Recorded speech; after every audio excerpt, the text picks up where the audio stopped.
여러분 안녕하십니까? 물개소리연구소 김도균입니다. 오늘은 11월 17일 목요일입니다.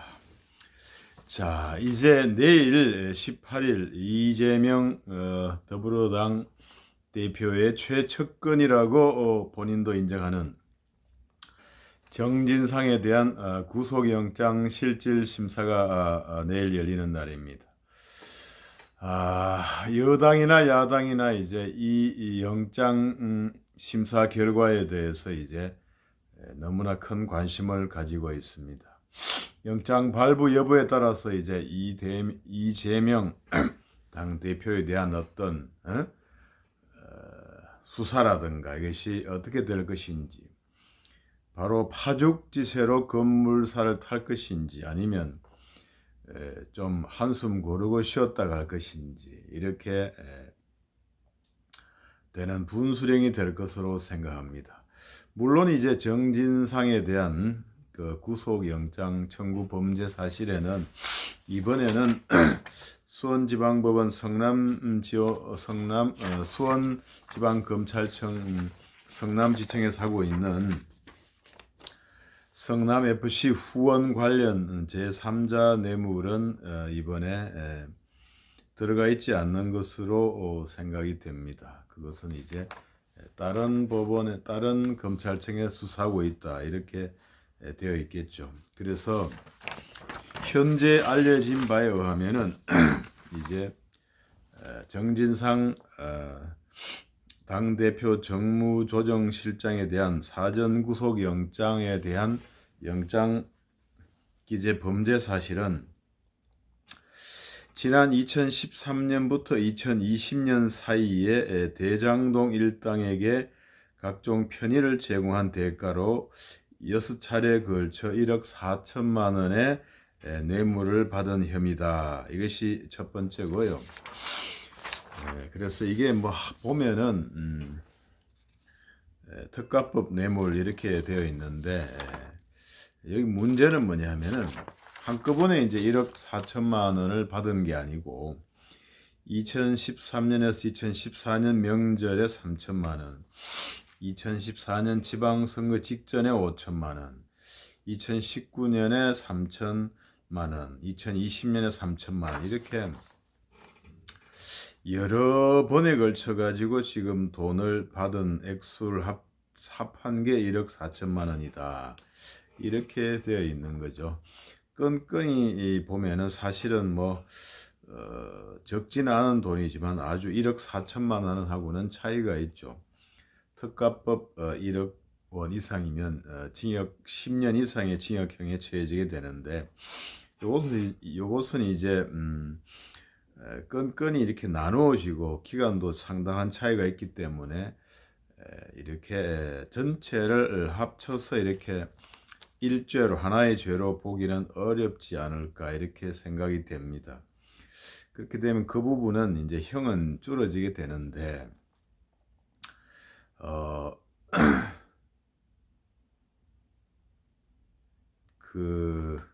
이 부분의 어떤 뇌물죄, 특가 뇌물죄 1억 4천만 원에 대해서는 대부분 이제 말뿐인 그러한 범죄 사실이 아니냐, 입증의 어떤 물증이 있을 수 있겠느냐. 2013년, 14년 뭐 거의 10년 가까이, 그리고 8년 이렇게 된 거, 또는 뭐 2, 3년 된 것도 있지만, 이렇게 오래된 부분이 어떤 말 이외의 어떤 물증이 있을 수 있겠는가. 이래서 이렇게 되면은 좀 다툼의 여지가 있다, 이렇게 극구 부인하는 경우에는 다툼의 여지가 있다, 이렇게 볼 여지도 상당히 있지 않느냐, 이렇게 생각이 됩니다. 두 번째로 이제 범죄 사실에 되어 있는 것이, 이게 그런 부분이 뭐 자세히 나와 있는 신문도 있고 없는 신문도 있는데, 사후수뢰죄라는 것입니다. 형법 131조 보면은 수뢰 후 부정처사, 공무원이 수뢰를 하고 나서 공무원이 수뢰를 하면 그 자체로 처벌이 되는 것이죠. 그런데 공무원이 직무와 관련해서 뇌물을 받고 나아가서 부정한 행위를 한 경우에는 이제 수뢰 후 부정 처사라 해서 더 처벌을 엄하게 이렇게 받는 그런 것이 있죠.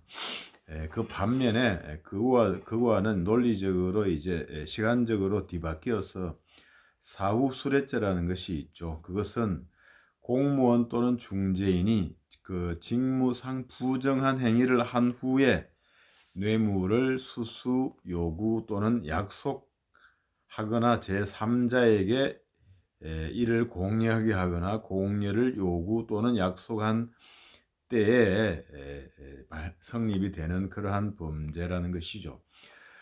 돈을 받고 부정한 행위를 하는 것이 아니라 먼저 부정한 행위를 하고 나서 뇌물을 수수 요구 약속 또는 제3자에게 교부하도록 하는 그러한 것이 바로 사후수뢰죄이다. 이렇게 된다는 것입니다.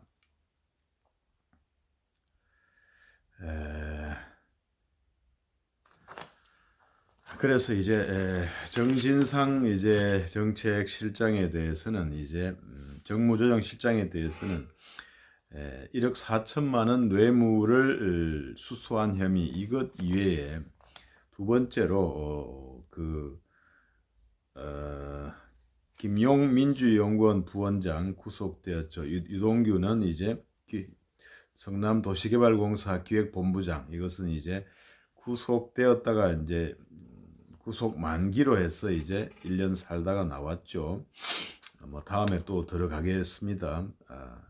이와 함께 화천대유 대주주 김만배 씨로부터 대장동 수익의 428억을 받기로 한 혐의도 받고 있다. 이렇게 되어 있는데 이 부분이 명확하게 이제 언론 보도에 안 나와 있지만 이 부분이 이제 사후수뢰죄가 되는 것이 아닌가. 말하자면은 그 당시에 이제 성남시 공무원으로서 직무상 부정한 행위, 이 부정한 행위에 대해서는 아마도 제가 추리하건대 어떤 이제 대장동 일당에게 부정한 이익을 안길 수 있도록 그렇게 여러 가지 절차적으로 또는 내용적으로 어떤 행위를 한 것을 이제 언론 보도에 많이 나와 있었죠. 너무나 적은 이제 자본금으로 투자한 지분에 가지고 수천억 조 단위의 어떤 그러한 이득을 보도록 한 것, 그러한 여러 가지의 어떤 실질적인 절차상의 문제, 그것을 한 다음에 이제 뇌물을 수수 요구 약속했다는 부분이 아닌가 이렇게 생각이 됩니다. 그래서 지난번에 이제 김용희 민주연구원 부원장이 이제 구속되었죠. 그 구속된 이유가 김만배가 경선 자금을 주지 않자 유동규한테 독촉을 해가지고 유동규를 통해서 이제 남욱에게서 돈을 받아갔다. 이렇게 해서 지난번에 이제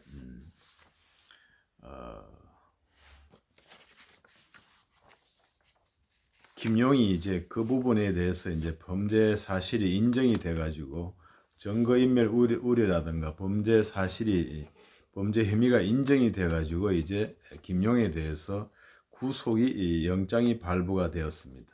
말하자면 그때 나온 뭐 사실관계라 할까, 그때 밝혀진 하나의 사실관계가 김만배가 돈을 주지 않자, 경선 자금을 안 주니까 유동규를 통해서 이제 남욱에게 돈을 달라고 해서 남욱을 통해서 경선 자금을 받아갔다. 이런 부분에 대해서 유동규하고 남욱이 그러한 사실을 인정을 해서 그 부분 돈을 받아간 것, 그 부분이 인정이 되었던 것이죠. 그러한 그 지난번에 영장 심사할 때 나타났던 게 이제 그러한 것인데, 거기 보면은 이제 김만배에게 돈을 달라고 했다. 그런데 주지 않았다. 이런 것이 나와 있잖아요. 그러면 그 김만배에게 돈을 경선 자금을 달라고 할 수 있는 근거라 할까? 권리가 뭐냐 이거죠. 무슨 근거로 남한테 경선 자금을 달라고 하나? 또 남욱은 그것을 무슨 근거로 이렇게 조달해 주었느냐 이런 문제가 있는 것이죠. 그래서 이번에 이제 밝혀지게 되는 것이 과연 이번에 이제 그래서 영장 범죄 사실로 된 것이 이 세 명의 대장동 김용, 유동규, 정진상이 대장동 화천대유 대주 김만배 씨로부터 대장동 사업 수익 428억 원을 받기로 약정을 했느냐, 뭐 여러 가지 특혜를 주고 그 다음에 수익을 받기로 약속을 했느냐, 이것이죠. 그래서 그 자체는 약속만 하더라도 이제 범죄가 성립하는 거죠. 사실은 정진상이 직접 그 돈을 받지 않았더라도 부정한 행위를 하고 그 다음에 뇌물을 받기로 약속을 하면 그 자체가 사후수뢰죄가 성립이 되기 때문에 그러한 약속을 했느냐 이런 것이죠. 그래서 이제 이번에 영장 심사를 지난번에 했던 중앙지법의 김세용 부장 판사가 하게 되는데 종전에 파악했던 사실관계가 좀 도움은 되겠습니다. 지난번에 유동규가 남욱한테 돈을 받아갔다. 김용이 달라고 해서 김용이 김만배가 경선 자금을 주지 않자 유동규에게 독촉을 해서 유동규가 남욱에게서 돈을 받아서 전달해 주었다. 이것이거든요. 그렇기 때문에 그 부분에서 어떤 범죄 혐의를 인정을 한 그리고 그 돈을 받아다가 유동규가 그 돈을 받아다가 김용에게 줬다는 부분에 대해서 범죄 혐의를 인정하고 영장을 발부한 부장 판사이기 때문에 말하자면은 그러한 약속, 김용이라든가 유동규라든가 정진상과 그 김만배 사이의 그러한 약속에 대해서 어느 정도 이해를 하고 있고 인정을 하고 있지 않을까 이런 생각을 한번 조심스럽게 해보게 됩니다. 김용희가 김만배가 경선 자금을 주지 않자 유동규에 독촉을 해가 유동규로부터 8억인가요? 6억 얼마인가 이렇게 받아갔다는 것인데 김만배에게 경선 자금을 달라고 할 수 있는 근거가 바로 그 약속이 있지 않느냐. 사전에 부정처사를 하고 돈을 받기로 약속을 한 것이 아니냐. 그 돈을 받기로 했다는 그 돈이 바로 대장동 저수지 돈이라고 있는 그 돈이죠. 그래서 그 부분에 대해서 이제 이해를 하고 있는 부장 판사가 김용을 신문했던 기록을 보았던 부장 판사가 심리를 하는 것으로 전해졌는데 그 부분 이해가 되고 있기 때문에 도움이 되지 않을까. 정진상의 구속영장 발부 여부에 대해서 도움이 되지 않을까 이렇게 생각되고 이 범죄 사실이 실제로는 제일 큰 것이죠. 이것이 영장이 발부가 되면은 이게 실제로는 대장동 저수지 돈, 그 돈에 대한 약속을 재판부가 인정하는 셈이 됩니다. 이 사후수뢰죄를 인정을 하게 되면은 이 대장동 저수지 돈 어떤 특혜를 주고 나중에 뇌물을 받기로 한 그 부분 대장동 저수지 돈을 인정하는 셈이 되어서 파장이 크고 그 부분을 그래서 인정하느냐 마느냐 사후수뢰죄 그 부분을 인정하느냐 마느냐에 따라서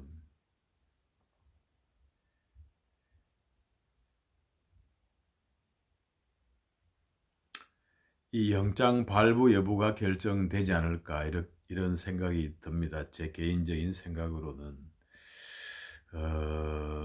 앞에서 말씀드린 2013년에서 2020년까지의 합계 1억 4천만 원의 뇌물죄에 대해서는 과연 얼마나 많은 물증을 가지고 있을까? 오래돼서 물증이 없을 수도 있지 않느냐.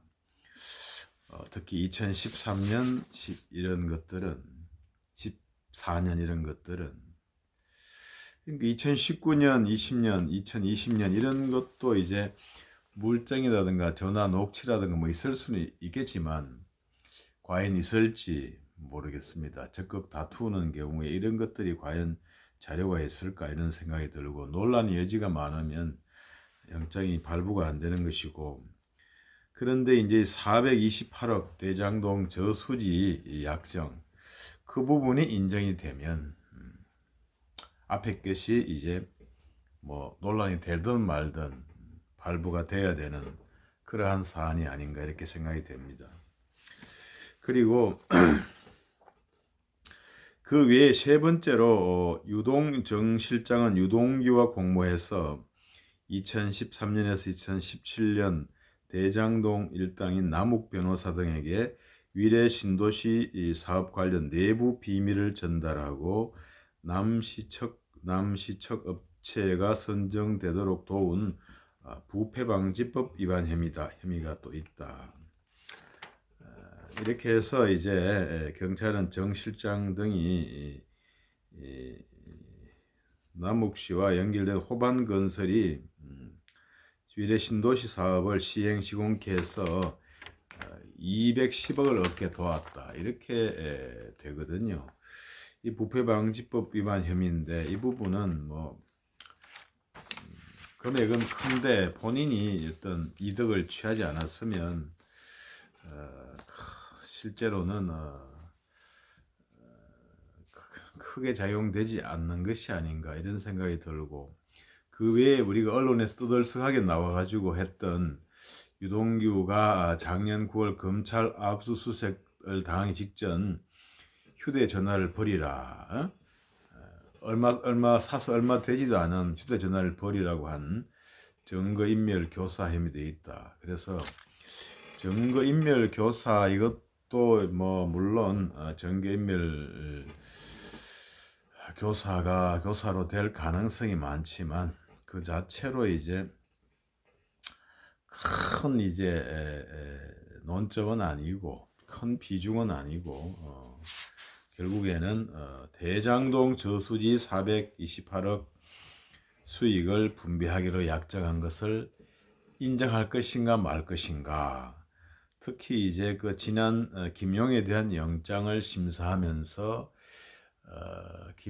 김만배가 돈을 안 주니까 선거 비용을 주지 않으니까 유동규를 독촉해서 남욱에게 받아갔다. 이런 심사한 법관이 그 대장동 저수지를 인정할 것인가 말 것인가는 그것이 아닌가, 그것에 달려 있는 게 아닌가 생각이 됩니다. 그래서 제 개인적인 생각으로는 참 99% 이렇게 영장이 발부된다는 그러한 그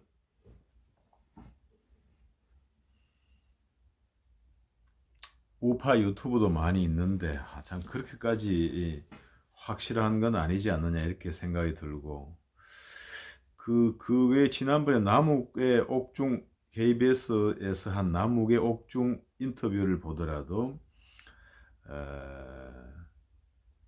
김만배 씨가 돈을 주지 않자 김용 부원장 측에서 자신에게, 자신이라는 건 남욱 변호사죠. 김만배가 돈을 주지 않자 김용 부원장 측에서 자신에게 경선 자금 명목의 돈을 요구했다. 이런 것들을 보면 상당히 이런 그 진술을 보면 대장동 일당으로부터 수익금을 분배받기로 약정한 것이 아니냐, 이런 것들을 강하게 추정케 하는 그러한 대목이다, 이렇게 되는 것이고, 결국엔 남욱하고 유동규는 이제 그러한 입장에 서는 것이고, 김만배도 이제 녹취록에서 이제 일부 그에 부합하는 측면이 있는데, 녹취록에 또 여러 가지 자료를 보면은 이 퍼센트지가 또 변해가는 그러한 측면도 있고 그렇게 되는 것이죠. 그 다음에 정영학은 또 그 부분에 대해서는 잘 모른다는 입장이니까 참 애매한 측면이 있지만, 전체적으로는 수익 분배 약정이 있다고 판단하는 것이 여러 가지 자료를 종합하면은 맞지 않을까, 이렇게 생각이 됩니다. 그렇게 되는데, 과연 영장 전담 부장 판사는 어떤 판단을 할지 참 알 수가 없고,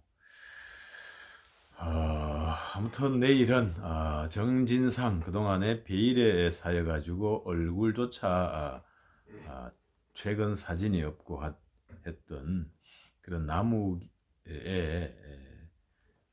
운명이 결정될 뿐 아니라 그 이재명의 대장동, 그러한 대장동 뭐 스캔들을 할까요?